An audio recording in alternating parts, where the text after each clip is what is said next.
I'm Ray Dalio. I've managed over $160 billion in assets. I predicted the 2008 financial crisis years before it happened, while everyone else was saying the economy had never been stronger. I've spent the last 40 years studying every major economic collapse for the last 500 years. The Weimar hyperinflation, the Great Depression, the Japanese asset bubble, the 2008 global financial crisis, different countries, different decades, different technologies, but the same pattern, the same cycle, the same human stupidity, repeating itself over and over. And I'm about to tell you something that's going to make you very uncomfortable, something that will change how you see money, debt, your job, your investments, and the economy forever. You don't understand how money works. I don't mean that as an insult. I mean it literally, factually, and mechanically.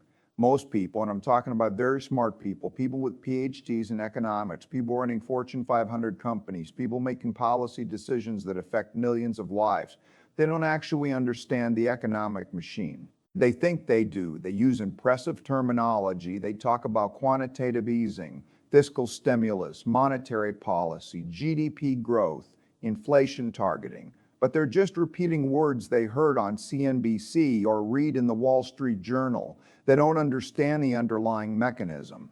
They don't understand the machine. And because people don't understand how the economy actually works, they make the same catastrophic mistakes over and over again. 1929, the Great Depression that lasted a decade and led to World War II. 1909, Japan's asset bubble collapsed that created a lost decade they still haven't fully recovered from. 2008, the global financial crisis that wiped out $16 trillion in wealth and threw millions of people out of work. Different dates, different countries, different asset classes, same pattern, same stupidity. You think the economy is this massive, incomprehensibly complex, chaotic system. Billions of transactions happening every day, millions of people making trillions of decisions about what to buy, what to sell, whether to save or spend, stock markets bouncing up and down for mysterious reasons that nobody can predict, recessions appearing out of nowhere like earthquakes or hurricanes, natural disasters that strike without warning. That's what you've been told. That's what they want you to believe. Because if you believe the economy is too complex to understand, you'll never question the people making decisions. You'll never challenge the experts. You'll just accept whatever happens and blame it on bad luck or forces beyond anyone's control. Wrong. Completely, fundamentally, dangerously wrong. The economy is not chaotic. It's not random. It's not unpredictable. The economy works exactly like a machine. And I'm not being poetic or metaphorical. I mean, it works with the mechanical precision and predictability of an engine in a car. There are parts, there are gears, there are inputs and outputs, there are cycles that repeat with clockwork regularity. And if you understand the parts, if you understand how they interact, you can predict the cycles years in advance. Think about your car engine for a moment. It seems complex if you've never looked under the hood. Hundreds of parts moving at thousands of RPMs. But if you understand the basic principle, fuel and air mix, spark ignites it, explosion pushes piston, piston turns crankshaft, crankshaft turns wheels, suddenly it makes sense. You can predict what will happen. You know that if you run out of fuel, the engine stops. You know that if you block the air intake, it won't start. Cause and effect, mechanical. Predictable. The economy is the same way. Most people look at economic crashes and say, nobody could have seen that coming. It was a black swan event, an unpredictable catastrophe. That's a lie that incompetent policymakers tell to cover up their failures. I saw 2008 coming years in advance, not because I have a crystal ball, not because I'm smarter than everyone else, but because I understood the machine. I understood the debt cycle. I could see the gears turning. I could see the pressure building. And I knew exactly what was going to happen. In 2006, while real estate agents were telling people house prices would go up forever, while investment banks were packaging toxic mortgages and selling them as AAA-rated securities, while the Federal Reserve Chairman was saying subprime mortgages were contained and posed no systemic risk, I was telling anyone who would listen that we were heading for the biggest financial crisis since the Great Depression. People thought I was crazy. They thought I was being pessimistic. They thought I didn't understand the new paradigm of modern finance. But I wasn't predicting the future. I was just reading the machine. And right now, in 2026, we're at a very specific, very dangerous point in that cycle. The exact same point we were at in 1929, right before the Great Depression.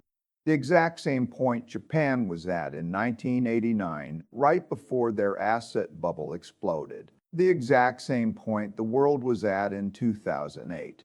If you don't understand where we are in the cycle, you're about to learn a very expensive lesson.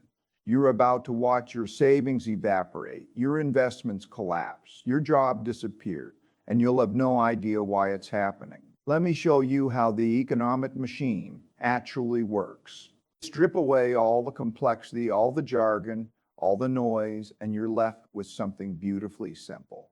The economy is made up of three main forces, three gears that drive everything you see. First, productivity growth. This is the only thing that actually makes us richer in the long run. Productivity growth is simple. Over time, humans learn, we innovate, we figure out better ways to do things, we become more productive. A farmer in the year 1800 could feed maybe 5 people, working from sunrise to sunset, 6 days a week, using hand tools and animal labor. A farmer today using GPS-guided tractors, genetically optimized seeds, and precision agriculture can feed over 150 people while working 40 hours a week. That's productivity growth. That farmer isn't working harder, he's working smarter. He's producing more output with the same input. And over decades and centuries, that compounds into dramatically higher living standards. This is the real source of wealth. Not money, not credit, not gold or Bitcoin or real estate, productivity. The ability to produce goods and services that people actually want. Productivity growth is slow. It's steady. It averages about 2% per year in developed economies. That doesn't sound exciting. It doesn't make headlines. You can't get rich quick from 2% annual productivity growth. But here's what most people miss. Productivity growth is the only sustainable source of wealth. Everything else, all the booms and bubbles and get-rich-quick schemes, they're just redistributing existing wealth from one person to another. Productivity growth actually creates new wealth. Second, the short-term debt cycle. Now we get to debt, and this is where things get interesting because debt is what creates all the drama, all the booms and busts, all the cycles that make the economy seem unpredictable. The short-term debt cycle lasts 5 to 8 years. Here's exactly how it works step by step. When the economy is doing well, people feel confident, they have jobs, their incomes are rising, asset prices are going up, so they borrow money. They take out mortgages to buy houses. They use credit cards to buy cars and TVs and vacations. Businesses borrow to expand. That borrowing increases spending.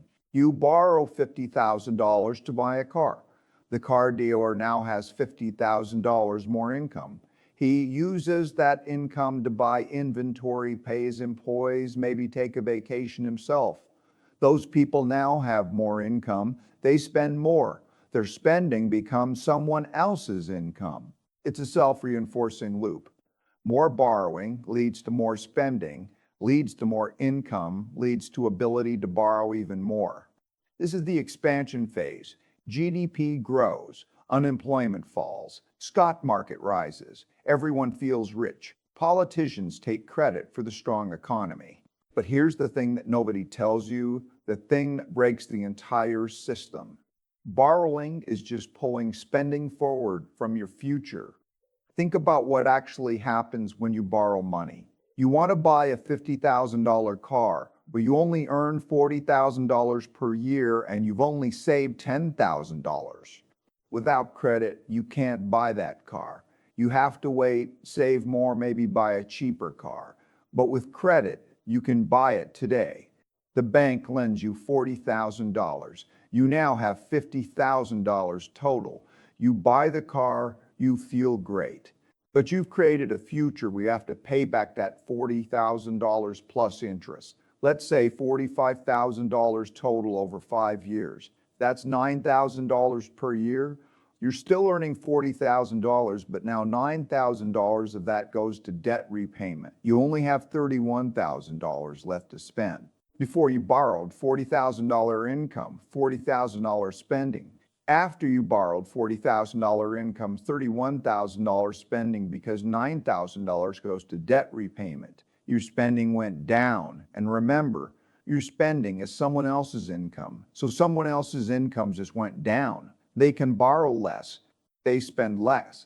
Their reduced spending lowers someone else's income. The cycle reverses. Less borrowing leads to less spending, leads to less income, leads to even less ability to borrow, leads to even less spending.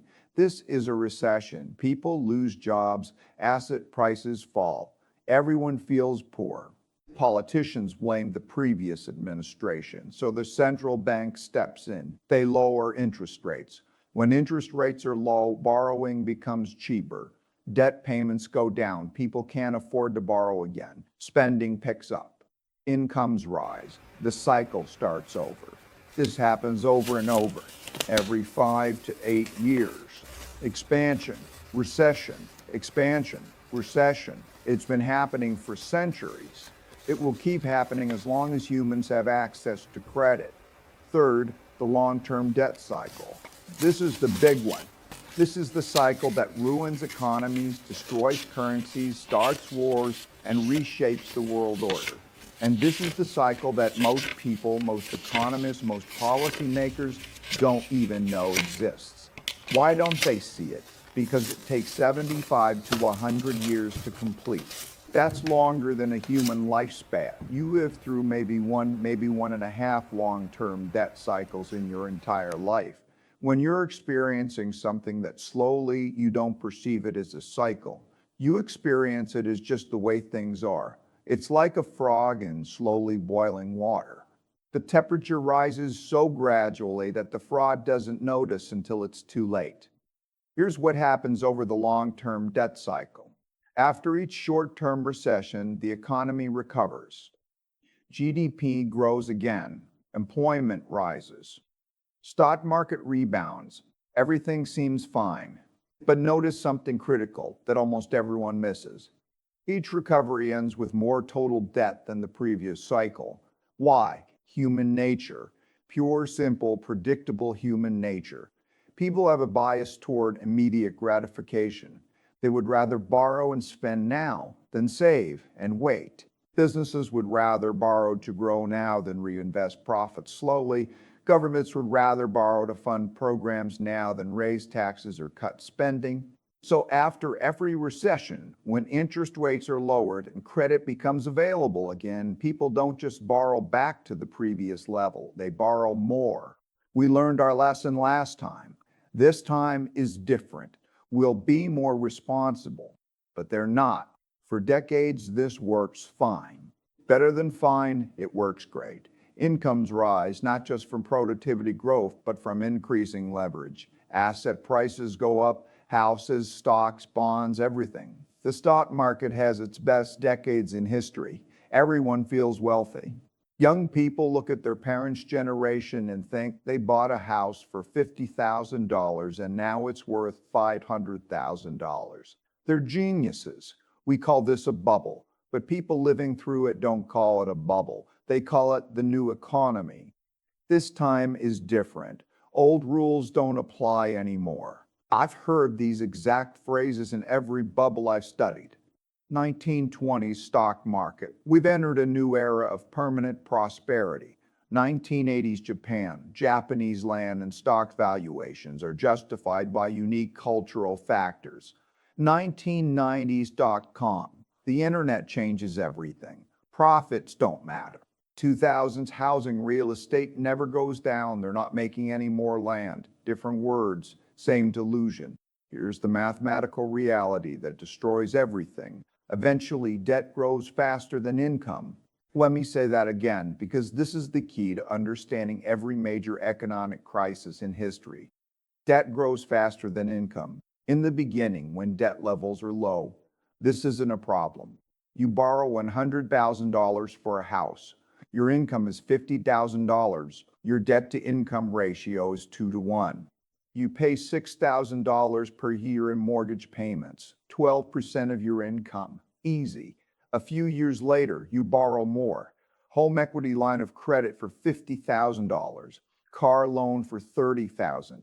Credit cards at $20,000. Now your total debt is $200,000. Your income has grown to $60,000. Debt to income ratio is 3.3 to 1. You pay $15,000 per year in debt payments, 25% of your income, still manageable. This continues. More borrowing, more debt. Income grows, but debt grows faster. Eventually, you hit a wall. Your debt is $400,000. Your income is $75,000. Your income is $75,000. Debt to income ratio is 5.3 to 1. You pay $30,000 per year in debt payments, 40% of your income. You can't borrow anymore. Banks won't lend to you. You're maxed out. And that's when the music stops. This is what happened in the United States, Europe, and much of the world in 2008. It happened in Japan in 1989. It happened globally in 1929. And it's happening again right now in 2026. Let me give you the numbers that should absolutely terrify you. In the United States right now, total credit in the economy is about 50 trillion. Total actual money, physical currency plus reserves at the Federal Reserve is only about $3 trillion. Read that again, $50 trillion in credit, $3 trillion in money. That means most of what you think is money is actually just credit, digital promises to pay in the future. It's a bar tab that hasn't been settled yet. This worked fine when everyone believed the promises, but what happens when people stop believing? What happens when they try to settle the bar tab all at once? Let me walk you through exactly what happens during a deleveraging, step by step, so you can see it coming next time. Phase 1, the long-term debt peak. Debt burdens have gotten so high that people can't service them anymore. You're paying 40%, 50%, sometimes 60% of your income just to make minimum payments on your debts. You can't borrow anymore. Banks won't lend to you. Credit cards are maxed out. You've been denied for new loans. So you do the only thing you can. You start cutting spending to pay down debt. You stop going to restaurants, cancel subscriptions, delay buying a new car, put off home repairs, cut everything non-essential. But remember the iron law of the economy. Your spending is someone else's income. The restaurant you stop going to, their revenue drops, they lay off a waiter. That waiter's income falls to zero. He defaults on his debts. He cuts his spending. His spending was his landlord's income. The landlord can't make his mortgage payment. It cascades. One person's spending cut leads to another person's income cut, which leads to another spending cut, which leads to another income cut. This is the moment when people realize they're not as rich as they thought they were. Phase 2, the asset collapse. People who are desperate to pay off debts or meet margin calls start selling assets. They sell stocks. They sell real estate. They sell anything with value. But when everyone tries to sell at the same time, there are no buyers. Or more precisely, buyers demand massive discounts. Asset prices collapse. Your house that was worth $500,000 is now worth $300,000. Your stock portfolio that was $200,000 is now $80,000. Your retirement account just lost 60%. But here's the vicious part. Those assets were your collateral.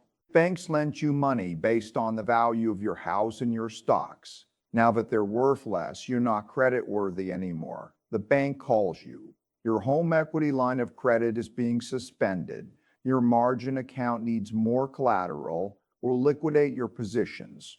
You're forced to sell more assets at even lower prices, which drives prices down further. Phase 3, the credit freeze.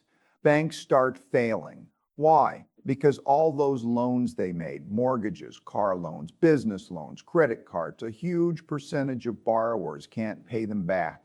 Those loans were assets on the bank's balance sheet. Now those assets are worthless. Depositors panic. Is my money safe? Will the bank fail? They rush to withdraw cash. Bank run. The bank doesn't have enough cash because they lent it all out. The bank fails. Other banks see this and panic. They stop lending entirely. We're not sure who's creditworthy anymore. We're not sure which other banks are going to fail. We're holding on to our cash. Credit disappears completely, instantly. Businesses that need to borrow to make payroll can't get loans. They lay off employees. Those employees default on their debts. More spending cuts, more income drops, more defaults. Phase 4, the depression. This is different from a recession, completely, fundamentally different. In a recession, the central bank lowers interest rates and people start borrowing again. Problem solved. The cycle restarts. But in a deleveraging, interest rates are already at zero. There's nowhere left to cut. The Federal Reserve lowered rates to 0% in 2008. They're at 0% again now in 2026. And even at 0%, people don't want to borrow. They're drowning in debt. They don't want more debt. They want less debt.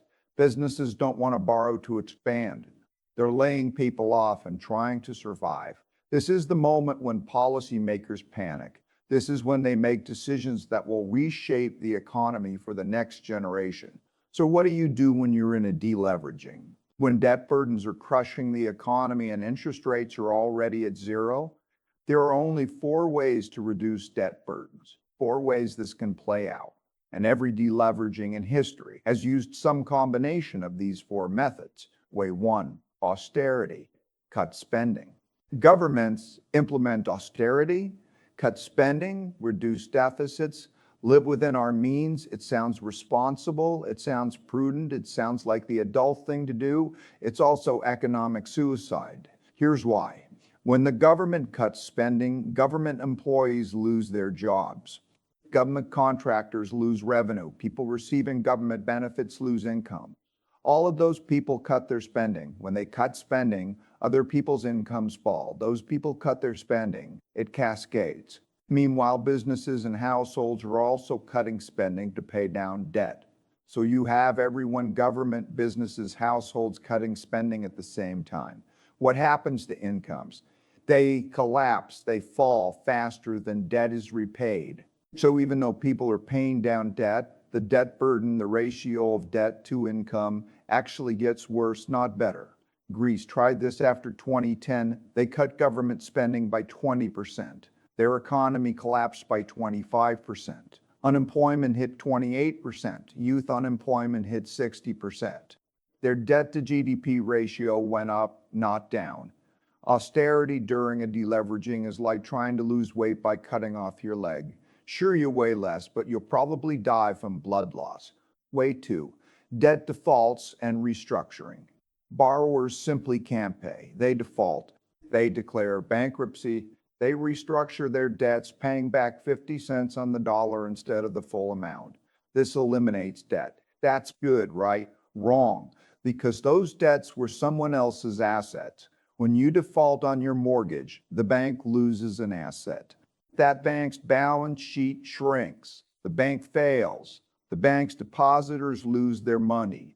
They thought they had $100,000 in savings. Now they have nothing. Wealth disappears. Not transferred, disappeared, gone. The wealth people thought they had literally vanishes. This is what happened in the 1930s. Thousands of banks failed. People's life savings evaporated. Not stolen, vanished. The asset side of the ledger just went to zero. Defaults are deflationary and devastating. They destroy wealth faster than debt. Way 3, wealth redistribution. The government raises taxes on the wealthy and uses that money to help the poor. Sounds fair, right? Take from those who have and give to those who need. Here's what actually happens. The wealthy, who are already seeing their asset values collapse and their businesses struggle, suddenly face massive tax increases. They feel attacked. They feel punished for being successful. The poor and unemployed who are suffering feel like the wealthy aren't paying their fair share. They feel abandoned by the system. Social tensions explode. The haves resent the have-nots. The have-nots resent the haves. Political extremism rises. People look for scapegoats, immigrants, minorities, foreign countries, bankers, whatever. In the 1930s, this led to Hitler's rise in Germany, Mussolini in Italy, military expansionism in Japan. It led to World War II and 70 million deaths. I'm not being dramatic. This is historical fact. Deleverings create social chaos if not handled carefully. Way 4, print money. The central bank creates new money out of thin air, digital money. Just add zeros to a computer. This is the only inflationary option. The other three are all deflationary. They reduce spending, reduce incomes, reduce asset prices. Printing money is different. The central bank uses this new money to buy government bonds and financial assets. This does several things. First, it drives up asset prices. Stocks go up, bonds go up. People who own assets feel wealthier. Second, it allows the government to borrow at low interest rates. The government can run massive deficits, spend way more than it collects in taxes without worrying about finding buyers for its bonds because the central bank will buy them. Third, it increases the money supply. More money chasing the same amount of goods creates inflation. Prices rise, wages rise, incomes rise. This is the secret. If incomes are rising due to inflation, debt burdens fall even if you don't pay back any of the debt. Think about it. You owe $100,000. Your income is $50,000. Your income is $50,000. Debt to income ratio 2 to 1. Now imagine 20% inflation. Your income rises to $60,000 because wages increase with inflation, but your debt stays at $100,000. Debt to income ratio 1.667 to 1. You didn't pay back a single dollar, but your debt burden fell by 17%. This is what the United States did in the 1940s after World War II. Massive government debt. How did they reduce it? Inflation. They kept interest rates low and let inflation run. By the 1970s, debt to GDP had fallen from 120% to 30%. They inflated away the debt. But there's a danger. If you print too much money, you get hyperinflation. Weimar Germany in the 1920s, Zimbabwe in the 2000s, Venezuela in the 2010s.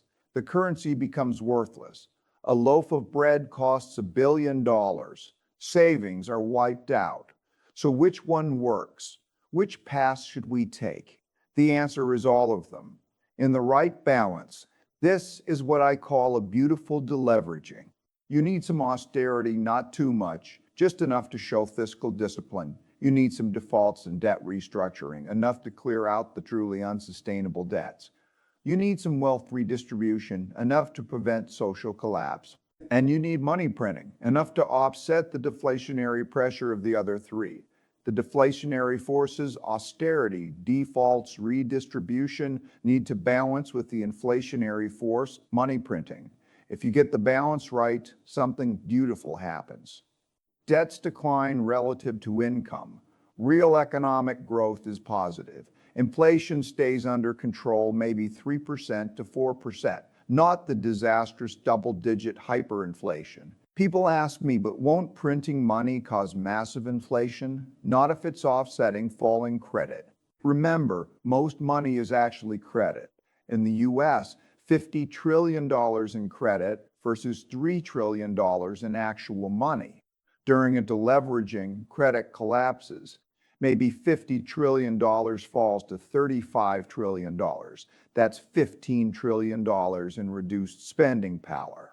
If the central bank prints $15 trillion in new money to replace the lost credit, total spending power stays the same. No inflation. You're just replacing credit with money. The key is the ratio. Print too little and you get deflation and depression. Print too much, and you get hyperinflation and currency collapse. Print the right amount, and you get a beautiful deleveraging. Painful but manageable. This is what the United States did in 2008 to 2015.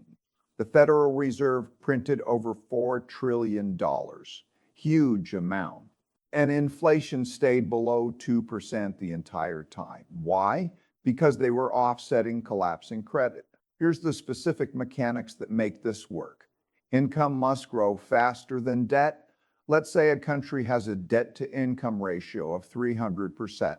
That means total debt is 3 times annual income. Let's say the interest rate on that debt is 2%.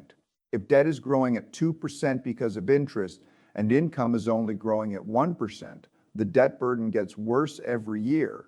You'll never escape. But if you print enough money to create 4% nominal income growth, say 2% real growth plus 2% inflation, now income is growing faster than debt. The debt burden falls every year. After 10 years of 4% income growth and 2% debt growth, your debt-to-income ratio falls from 300% to about 245%. Problem solved. It takes time. A beautiful deleveraging typically takes 10 to 15 years. We call it a lost decade. Growth is slow. It's not exciting, but it's sustainable and it works. So what does all this mean for you? How do you protect yourself? How do you benefit instead of becoming a victim? I'm going to give you 3 rules. 3 simple rules that if you follow them will keep you safe through every economic cycle for the rest of your life. Number 1, don't have debt rise faster than income. This applies to you personally, to businesses, and to countries. Look at your own finances right now. What's your debt-to-income ratio? If you earn $60,000 per year and have $200,000 in debt, your ratio is 3.3 to 1. Is that ratio going up or down? If it's going up, if you're accumulating debt faster than your income is growing, you're heading for a personal deleveraging. You will hit a wall. It's math, not opinion. I see this all the time. People earning $100,000 who borrow their way to a $300,000 lifestyle. For a few years, it feels great. They have the nice house, the luxury car, the vacations. They feel successful. Then the debt payments become unsustainable. They can't borrow anymore. They're forced to cut their lifestyle from $300,000 down to maybe $70,000 after debt payments. They feel like they're in poverty, even though they're earning 6 figures. Don't do this. Live below your means. Keep your debt-to-income ratio below 2 to 1, ideally below 1 to 1. If your income is growing, great. Spend some of that increase, but don't borrow future income to spend it today. Number 2, don't have income rise faster than productivity. This one is harder to see, but it's just as important. If you're getting paid more but producing the same amount, you're living on borrowed time. This happens to individuals. You get raises every year, but you're not actually more valuable to your employer. Eventually, they realize they can hire someone younger and cheaper to do your job. You're laid off. It happens to companies. Wages and benefits increase, but productivity doesn't. They become uncompetitive. A leaner competitor undercuts them. They go bankrupt. It happens to countries. Wages rise faster than productivity for decades. Manufacturing moves to lower-cost countries. The economy hollows out. This is what happened to U.S. manufacturing from 1980 to 2010. The solution is constantly increase your productivity. Learn new skills. Adopt new technologies. Find ways to produce more value per hour worked. If you're earning 5% more this year, make sure you're producing at least 5% more value. If you can't sustain the income growth with productivity growth, the income gains will eventually reverse. Number 3, do all that you can to raise your productivity. This is the most important rule because productivity is the only sustainable source of rising living standards. Not money printing, not debt, not asset bubbles, productivity. The country that innovates faster wins. The person who learns faster wins. The business that adapts faster wins. Everything else is just moving money around. Productivity actually creates new wealth. So invest in yourself. Read, take courses, learn to code, learn to manage, learn to sell, learn to build things that people actually want. This is simple advice for you. This is simple advice for policymakers. And you might be surprised, but most people, including most policymakers, don't pay enough attention to this. They focus on the short-term debt cycle. They focus on quarterly GDP. They focus on the next election. They ignore productivity. They ignore the long-term debt cycle. And then they act shocked when the crisis arrives. Let me tell you where we are right now in 2026. We're in the late stage of a long-term debt cycle. Debt to GDP ratios in most developed countries are at or near all-time highs. The US is at 130% debt to GDP. Japan is over 250%. Europe is above 100%. Interest rates have been near zero for over a decade. Central banks have printed tens of trillions of dollars. Asset prices have been inflated to extreme levels. We've had the boom. We've had the sugar high. We've had the bubble. And now the debt burdens are becoming unsustainable. Not tomorrow, not in a sudden crash, but slowly, mechanically, predictably. You're already seeing the signs. Credit card delinquencies rising, auto loan defaults increasing, commercial real estate struggling, regional banks failing. These aren't isolated problems. They're symptoms of the same disease. Too much debt, not enough income growth to service it. Most people will do exactly the wrong thing at exactly the wrong time. When the market crashes, and it will crash, they'll panic. They'll sell at the bottom. They'll lock in their losses.